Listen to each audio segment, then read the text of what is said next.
Thanks, everybody. Let me kick it off. So if you weren't here earlier, I'm David Traylor, Senior Managing Director of Golden Eagle Partners. We're a lead sponsor here because we're a lead sponsor at Benzinga in Miami, CanMed earlier. Just to make sure everybody knows, we're the first investment bank in the U.S. to do cannabis. We've been doing it over 7 years internationally.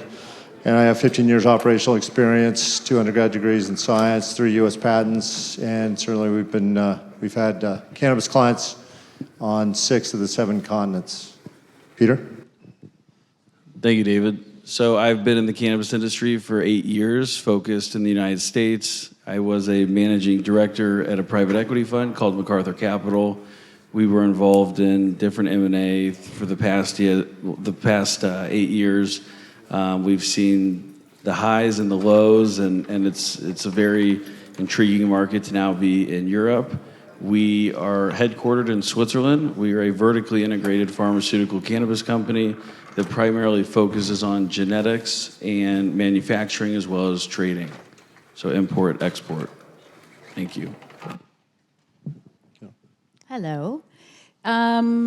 I started distributing medical cannabis to patients 27 years ago. So I was the first medical cannabis distributor in Canada. Just after the operations in California started, I started delivering cannabis with a bicycle and a pager and a backpack. It was even before the days of flip phones.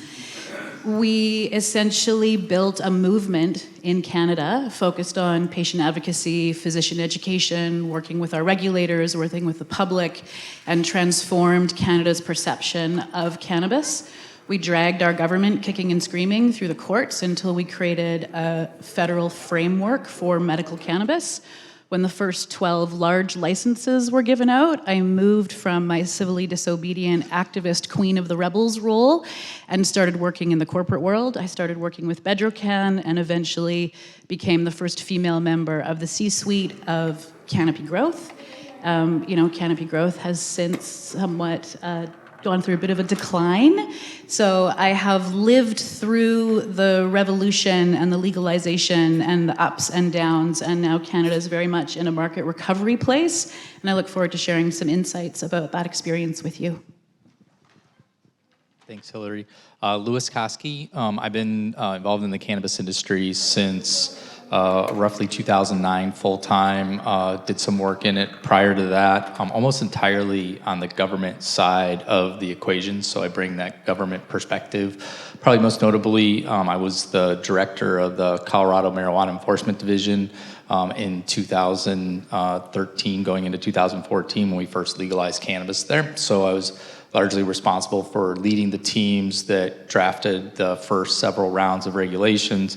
Is also a subject matter expert to our legislatures, or to the state legislature, where we kind of reported how we were progressing with our implementation.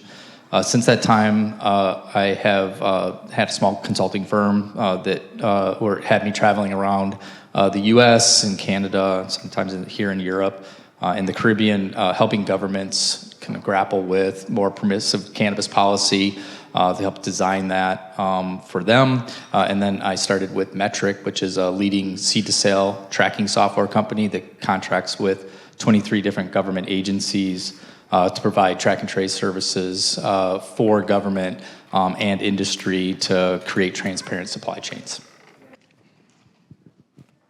Hello, my name is Steve Winokur. I'm based in Toronto.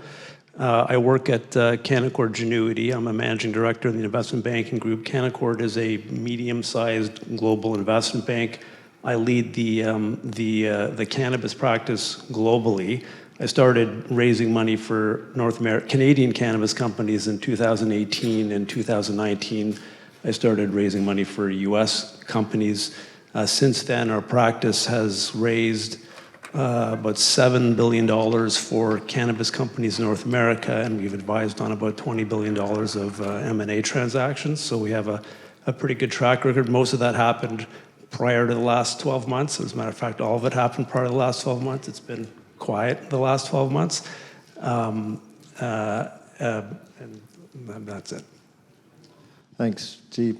So if you look at the title of this section that we're talking about. And if you were here when I kicked things off this morning, we're trying to look and change the nomenclature, THC plus, THC minus, otherwise known as marijuana versus hemp. So certainly we can cover both of those, not just the marijuana side as far as lessons learned from the US, but I think that what we want to do is, again, this is not a moderated panel. We want to kick it off with one question, and we'll go through that, and then we can certainly kick it to the audience to go to questions to you guys, make it more interactive. So Peter, starting off, what do you think are the three lessons learned? Again, whether you want to talk of the framework on the THC plus, THC minus side, from what you learned, the three things from North America, whether it's Canada or US.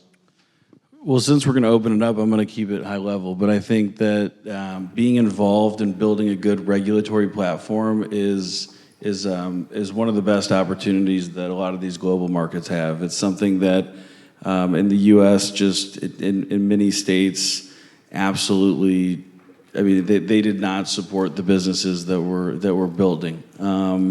I would say that the early stage valuation of a lot of these companies were way too high. I think that these companies were focusing on what the potential market was, not understanding the dynamics of how the product was ultimately going to get to the end user, whether it's a patient or a consumer. So overbuilt platforms, overvalued companies. I'll stick with those two for now. Thanks, Peter. Hillary? How many minutes can I take? You want all three all in one go? Yeah, well, you know, it's, not 30 minutes. Okay. Okay, so first of all, in Canada, we legalized cannabis with a prohibitionist mentality. So in order to sell legalization to the conservative law and order parts of our government, we had to basically legalize cannabis with the purpose to reduce the harms of cannabis. My government didn't go so far as to say, let's actually, in the legislation, acknowledge the racist history of cannabis. Let's actually look at the policies that America exported around the world, and let's deal with correcting that from a legislative perspective. And what happened is the stigma that is based in racism from 100 years of prohibition carried through and permeates our regulatory framework. So cannabis is still treated with way more stigma than any other industry. It's more highly regulated in many ways than alcohol and tobacco are. It's overtaxed, it's overregulated, and my industry in Canada is being strangled. I spent my entire adult life working to create a regulatory framework for medical and recreational cannabis in Canada, and currently the industry is pretty much devastated in Canada because of the stigma that permeates the regulatory framework. And in Europe, I'm not hearing any conversations about unpacking the history of prohibition and ensuring that we actually create legislation that addresses the history so that we're not overregulating, overtaxing, and basically killing the industry.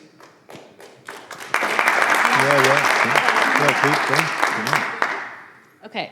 So the second issue is what I'm seeing in North America and starting to see around the world is that we're treating cannabis and cannabis companies like any other CPG product. Cannabis is not a product that you simply manufacture and sell to a consumer. Moving cannabis from an unregulated market into a regulated market is a massive social shift.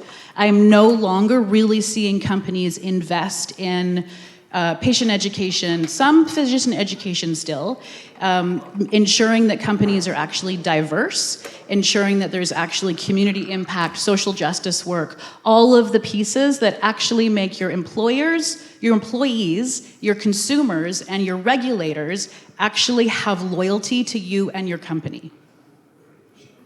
That's number 2. Ready? Okay, so the third piece, let me check my glasses, is again, you talked about fair valuations, right? And I want to talk a little bit about market projections. So my government projected that the recreational and medical cannabis market was going to be about 12 billion, and it's actually 4. So it's much, much, much smaller than what was predicted.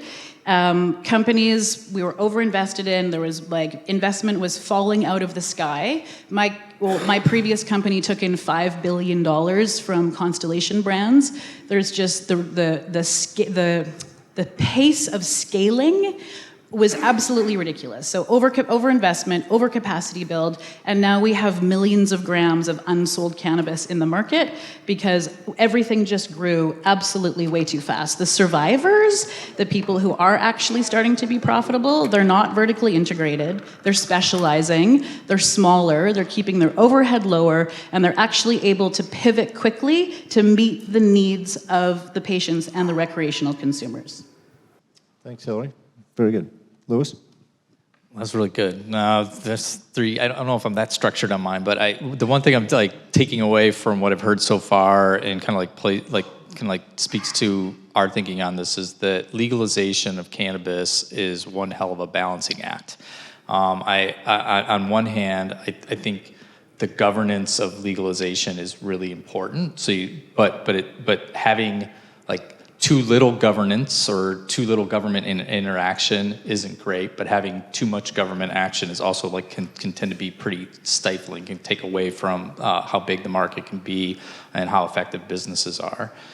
So when you think of it in terms of a balancing act, like one thing that's important is getting government or having government engaged in a way that is actually supportive of the industry. And I think to a large extent, what Hillary was saying is spot on, in that we tend to think of this as like bringing an illicit market into a regulated market, so we have to be really kind of heavy-handed with the regulation, when in reality what's really important is once the decision is made to legalize cannabis is for government to actually really engage and collaborate with the industry to come up with the right regulations, because part of the balancing act is finding regulations that really genuinely help protect public health in a way that the illicit market doesn't, but also try and right-size those to where investment is possible and that it's possible for businesses to grow. And I think it's really hard for a lot of people to really get their head wrapped around an industry that should be designed in such a way where the businesses can actually be successful. And so I think that's really important. And then when you have the government right-sizing the regulations for business, then businesses are actually more likely to be super supportive of government. So instead of the normal regulatory dynamic where there's this adversarial relationship between the regulator and the regulated community, you can actually tend to partner a little bit more and collaborate a little bit more in a way where products can be safer, but businesses can be successful. And then I think the third lesson that we've learned kind of on the positive side is that once you have that partnership built up and you have some trust between those two entities, then it makes it a lot easier to create the transparency that's necessary for government to be able to efficiently oversee what's happening in the industry without, continually burdening the businesses with reporting requirements and other super complicated testing regimes and labeling of products, etc. You can really start to balance that in a way that is beneficial both, again, to public health and safety, but sustainability of the businesses over the long haul. Steve?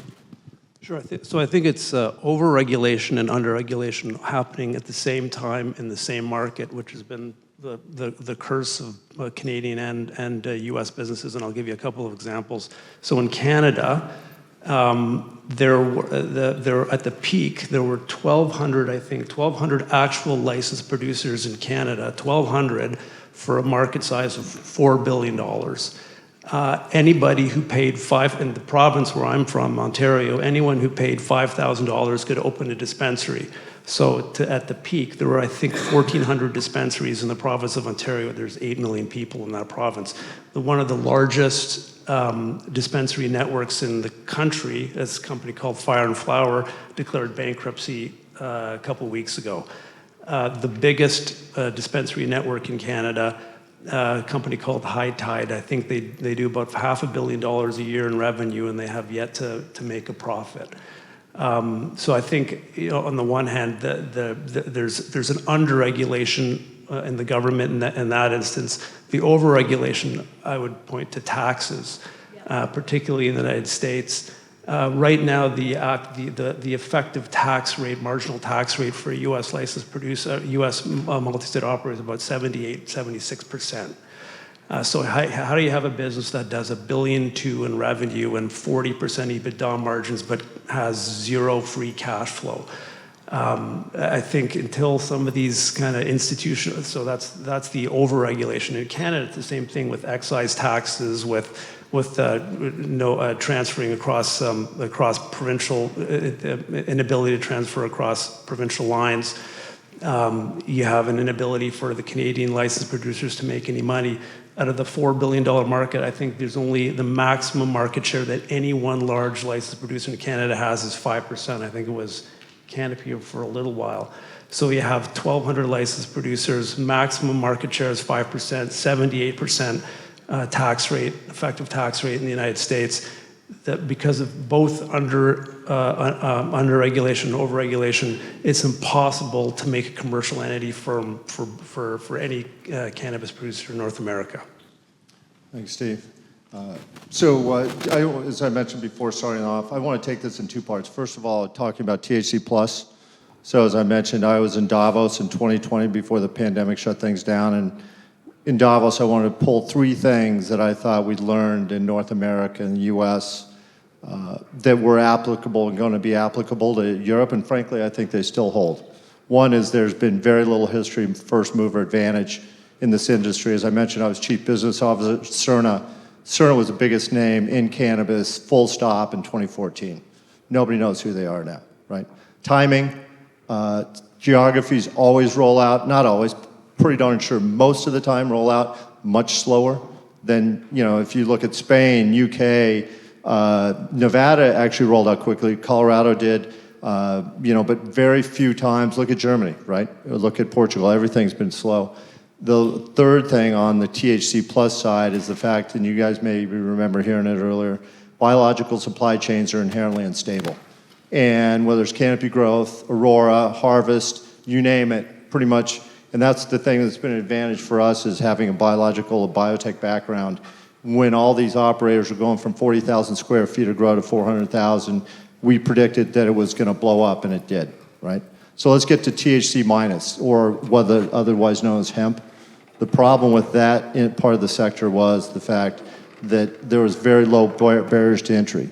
So, especially you saw this in the US, you had a lot of people jumping in because there's no real regulation or anything else like there was on the THC plus side. And then you, as a result, had a lot of products that were low quality, and that result in low barriers, low quality resulted in a ton of noise in the market.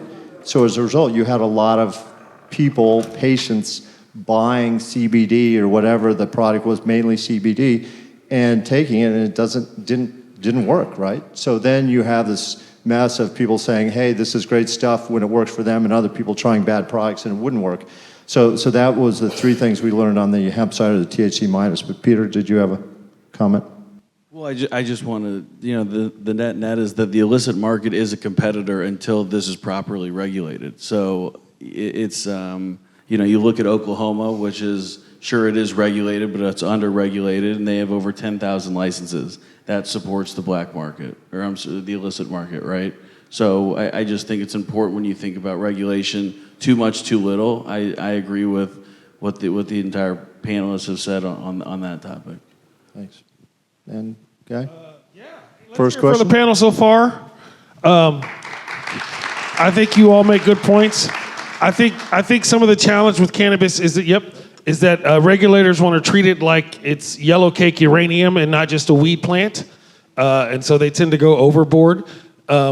Also, I think one of the challenges too is cannabis has been maybe the most successful decentralized business in the world, right? Because of prohibition, nobody ever wanted to get too big because that's when the government will come after you. And so there were a lot of small farmers who were making a good wage and making good money and able to pay their trimmers and able to go to Thailand in the winter after the harvest was done. But now we see in these forums and all this investment, everybody wants to monopolize. Everybody wants to have 30% of the market share. And I think that people are really overestimating, maybe perhaps, or just in their desire to be super capitalistic are missing out on how the actual the consumers and the business and the things work. You understand what I mean? Can I build on that quickly? Would you please? I know we're about to take a question from the audience. Yes. I want to say that it's all of our collective responsibility to build this industry and to build the market. And I hear a lot of projections. I heard some crazy numbers last night about how big the German patient market is going to be in a year. I don't hear anybody talking about the investments that they're making that are going to support the whole space and not just support their one company. Like, I'm curious of all of the people that are here that are interested in the European market, how many of you have contributed to the European Medical Cannabis Association? How many of you are supporting the industry associations that are doing the work on behalf of the entire industry? The other thing that I haven't heard a lot about is about patient affordability. And if you want to grow a medical market and you're actually dealing with critically and chronically ill patients, you're dealing with some of the less privileged people in your population. So I hear a lot about market share and I hear a lot about margins, but I don't hear a lot about actually creating distribution structures and supply chains that are actually making the product affordable Hear, hear, for hear, patients. hear. And that's what's going to grow your market. Hey, everyone. Thanks for a great perspective. I was curious, are there particular markets in the United States that you guys think have done a better job at avoiding some of the pitfalls you've discussed, such as high taxes and a persistent illicit market? I can think of a few, but I'm curious if there's any that have caught your attention. And also, I'm curious if you have a take on what can be done to ensure that these policy lessons are learned. I think there's the perception in the United States that we fail to learn from our prior mistakes, and I'm curious if you guys agree, if you have a reason as to why that happens and how it can be addressed. I like Oregon. Oregon grows great weed, and it's very cheap. It's not maybe so much for the farmers now because they don't get the prices that they used to, but in terms of getting rid of the illicit market, when you can buy a half a kilo of very good Oregon cannabis for €50, €40 or whatever, it's crazy. Their prices are ridiculous. And I think they've done a pretty good job with it. Don't get me started about Washington or California, though. I got problems with those people. Well, Oregon. I do want to state Oregon had the largest price compression in U.S. history, so it was a very difficult market for the farmers to survive. Right now, my favorite market is Missouri. It's you are on a state level, you can write off 280E. Obviously, not on a federal level. This is a major topic that everyone is talking about in the United States. So to see states override federal law or tax structures is progress. It's progress that the states have to take and drive forward. They also have just generally the lowest tax bracket in the United States. So Missouri is my favorite market. I think Hirsch, it depends on what your I think Benedict or maybe it was Constantine said, your definition of success. And for example, Oklahoma, I mean, come on, talk about success. It's a medical market, $800 million second year. Most of that's going to Dallas, Texas, right? So it's been very vibrant. I would think also, Lewis, with you on stage, I think Colorado definitely did a pretty good job being the first rollout state, although they kind of screwed things up on the public side. But I don't know, Lewis, you'd have a better perspective on that than me. Yeah, so since we contract with 22 different states in the U.S., I'm a little reluctant to start calling out like the ones that are my favorites. Obviously, I've got a lot invested into to Colorado's market because that's where I kind of got my start. And while I think there was a lot of things that went really well in Colorado to begin with, that I think kind of like served as a launch pad for other states to kind of follow suit. I think there's like some pluses and minuses to a lot of the different approaches, and I mentioned earlier about like the importance of governance. I think where we've seen the most success is when government is proactive in taking some level of charge. So like if you think about the differences between like Washington and Oregon and California and Massachusetts and Colorado and Michigan, they've all kind of like taken different approaches. And at different times during the history, they've like been like more or less proactive in how they're kind of acting as a government. And so we've seen like where government is like either like being apathetic and not doing anything. We've seen like the growth of illicit markets. We've seen a lot of criminal activity, and we've just seen like a lot of like uncertainty in the market. Whereas on the opposite end of the spectrum, where government has been more proactive in collaborating and partnering with industry, we've seen much more positive results in terms of the perception that people have about the credibility of the market. I'll give the capitalist pig answer to this question. I like the limited license vertical markets because it's the one that it's the one that you can get significant amount of market share. You can manage your margins, and to the extent you can do something with your profitability, given the tax regime, those are the markets that you can have the most impact. Can I ask you a question though? Because sometimes, and I understand the vertical market idea, but a lot of times you try the cannabis from those cats and it just tastes like commercial pressure. Like you have to get it out in 8 weeks. Like you don't have time to, in California now, it's hard to find a good 12-week sativa in the dispensaries. And some of the really nice old school strains, everything is grown so fast, everything is cured so quickly, everything has to be gotten out right away. And I feel some of the challenges with a vertical approach, as opposed to maybe a craft or a smaller approach, is that you don't get the quality. I mean, Budweiser is cool, but I like a craft beer. You might be right.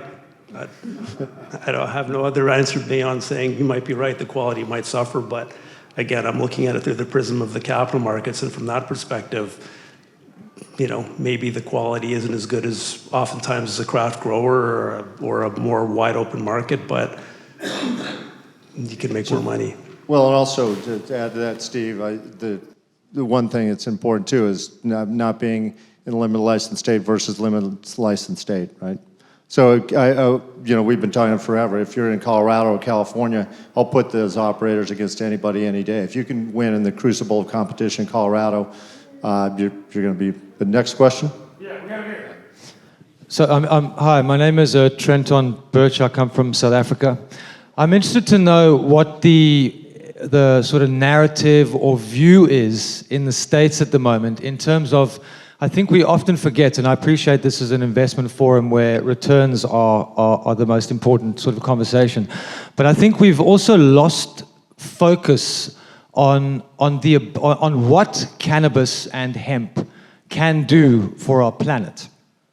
From a medical perspective, from a sustainability perspective, investing in this industry is good for business and it's good for the planet. And I feel like we've raced so far forward at such rapid speed. We've seen this happen, overcapitalization, especially on cultivation. A lot of people have lost money. But is there any narrative in the US at the moment around people investing in this industry because it's good for the human race and actually surviving? And if not, why not? Because it's a good narrative in terms of, sustainability is definitely a place where money can be made. So if people are just in it to make money, that's also fine. But have we lost our way in terms of the importance of cannabis and hemp for the future of our planet? I don't have an answer about whether people are investing in cannabis for those reasons in the U.S. But I do want to raise that, like for me personally, working to free cannabis from the chains of prohibition, a huge part of it is about the potential that cannabis has to actually address climate change. And speaking of sustainability, I'm curious how many of you, maybe you can show me a raise of hands, know about the legislation that the EU enacted into law in April, that is the corporate sustainability reporting standards that are going to impact cannabis companies operating in Europe. Yeah, so a few of you do. So this is really something that's important to look around the corner and see what is coming, because for publicly traded companies, the reporting is going to start at the beginning of next year. And for small and medium-sized enterprises, you have about 2 years to get ready. So how many of you are familiar with what Scope 1, 2, and 3 is when it comes to your environmental impact disclosures? So Scope 1 and Scope 2 is about measuring and reporting on your own emissions. So this is carbon, it's also waste and water. But Scope 3, which the EU is going to be requiring, is actually about reporting on the environmental footprint of your supply chain. So this is something that's incredibly important to start preparing for, because if you're not building your companies with the data systems and the expertise to be tracking all of this information, if you're not building building your supply chain and thinking about partnering with people who are going to have the capacity to give you their reports on their emissions, you're really going to hit a brick wall, and it's going to become very expensive to be able to address it in short order. So it's really actually an amazing thing that the EU has done. It's the most I would say aggressive but positive reporting standards that have been implemented around the world. They will affect the cannabis industry, and I'm really passionate about this and happy to talk with anybody who wants to get a little bit of an understanding about what's coming and how to start addressing it, because the more mature your company becomes and the more complex, it becomes exponentially more expensive to be able to address this when the requirements are going to be hitting you. Yeah, Trenton, that was a great question, and I appreciate it. One thing I would just like mention, I take it like your question took me back to like the early days, 2013, 2014, when we were first putting the regulations together. The narrative then was more about how do we keep the federal government from preempting this opportunity to start legalizing cannabis. So I don't think we were thinking about a lot of, as much as we should have, the social justice issues or the sustainability issues. We were thinking more like, how do we package this product in a way where it's really obvious it's cannabis, and how much testing are we going to do? We weren't necessarily thinking about those things. I think there's like a growing interest in certainly addressing a lot of the social inequity issues that are really prominent in the U.S. But I also think sustainability is becoming more and more important to businesses, and even like the regulators are starting to like backtrack and say like, okay, how much packaging do we really need on smokable cannabis that is not a danger in its current form to anyone, right? Even kids, and so. It's not until it's decarboxylated that it becomes like an active ingredient that's more of a public health interest. So the other thing I would say too is like part of like creating the digital transparent supply chains in the US, it's created the opportunity to actually start to report on that. So industry itself is thinking like, how do we start to really frame what our carbon footprint is or what our environmental footprint is on the earth, and like start coming up with ways or including reporting on that, like what minerals are used, what pesticides are used, how much water is being used for irrigation, or how much energy is being consumed to produce the product, and actually be able to report on that in a way that most other industries are not doing or even really willing to do. And so I think even though I think it's kind of like still in its infancy, the industry itself, just like it's wanting to prove itself credible from the get-go, is also interested in like raising the bar on sustainability and being able to report in ways other industries are just not interested in doing. We have time for one more. Well, real quick, so Trent, you and I know each other. So one thing, the question you're posing is really good, but it's funny because we're so far from what you're talking about. I mean, right now we talked to somebody later on the panel here is going around trying to find money for investment, and there's a lot of investors saying, yeah, sorry, we're not touching cannabis because we saw the shit show that has happened over the last 10 years where good money's gone into bad companies, right? And then you have the fact that, to Louis' point, that I worked at CERNA. CERNA was essentially making indoor climate control systems for indoor grow ops. Indoor grow cannabis right now, or THC plus, is not sustainable. It's indoor grow, right? That's not a sustainable. We're putting as much. It's like a data room where you're putting in a bunch of energy and having to take it back out. So yeah, it's a good point, but we're very far from that. All right, time. One last question right here. Go ahead, man. And then we're going on. Hey everyone, my name is Oliver Cruz. I'm the CEO of Cocoon USA. We're a multi-state brand focused on the medical consumer segment. And David, going off of kind of what you just said, I think a lot of investor expectations have been out of whack in the past. Do you think that they're more congruent with reality today, and do you think that the company valuations reflect that? Currently? I mean, I think in the past year in Europe, we've seen companies come to that realization. I've seen valuations throughout Europe come down anywhere from 40 to 60% in the last 12 months. So yes. That's what happens in markets. So when I was doing biotech in 2008, when everything went sideways, it was interesting. If you know biotech, phase 3 companies are worth more than phase 2 companies, which were more than phase 1 in preclinical. Everything was so out of whack in 2008 that you had phase 3 companies phase 2 and phase 1 companies worth pretty much the same amount of money. Things happen like this, okay? It's the way the world works. So, that's what's done us a good job, is that we've been through biotech. We know things whipsaw back and forth, and we knew this was going to happen. It might be around for another 6 months, 12 months. But, if you survive this and you can come out the other side, that's when your value is going to matter. Any women have any questions, by the way? Just saying that we have Jamie? any questions from anyone. No pressure. You don't have to put any pressure. Yeah, Jamie, speaking for all women, could you tell us how? Let's go to lunch, everybody. Let's hear it for the panel. We have lunch provided for you outside.